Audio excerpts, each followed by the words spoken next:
Здравейте, драги зрители! Аз съм Адлена Накасян и в момента се намираме... Моля ви се, дайте по-бързо, защото на тези деца трябва да им се преподава материал. Това е... Виждате ли какъв е резултат от ниското образование? Това. Никъде не излизат от катедрата даже по журналистика и масова комуникация. Тук сме при госпожа Шона Карайбришимова, учител по математика. Старши учител по математика. Извинявайте. Звания и титли много моля да ни се бъркат. Извинявайте, госпожо Карайбришимова. Извинена сте. В момента се намираме тук в нейната класна стая, за да ни разкаже с какво е вдъхновила Министерството на образованието. Така, да. Не съм ги вдъхновила, а те по моя препоръка включиха национално изпитване за всичките шестокласници, ще ми се яват на входно ниво по математика. Най-накрая да се направи нещо смислено в това образование. Да се разсръчкат малко те деца, да се поразбъдат, че са като виждали като плужица, бе. Това си мисля, че са още на Санторинито. Това ли е всъщност кошмара на учениците? Ами като... Входните нива.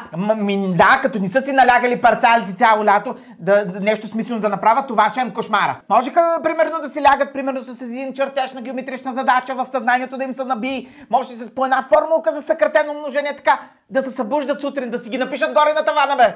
Все пак лятото не е ли за почивка? Кажете ми, какво съветвате вашите ученици? На мен не ми пише на челото съветница, бе. Ма какво ще ги съветвам? Аз ги обучавам цял живот тук на математика, на точни науки, ще ги съветвам.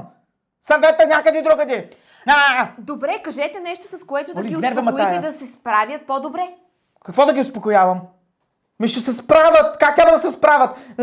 Ето, примерно, могат да вземат да изрешат всичките основните задачи на всеки един раздел. Плюс по една задача с звездичка, която, нали, ще ви го напиша, после ще ви го заучите. След това може да минете всяка една формула да се научи на виет, на съкратено умножение, теоремите, аксиомите и ще са готови. Какво? Пък като се издънат, то живота е такъв. Ще им го натяквам цяла година. Какво толкова?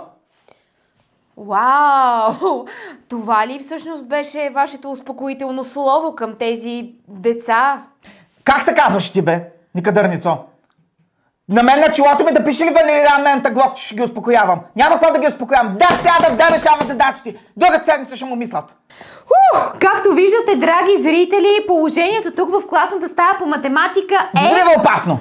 И Шона Карайбришимова е в нейният елемент. Това беше от тук. Пожелаваме успех на всички ученици. Хубав ден от нас и довиждане.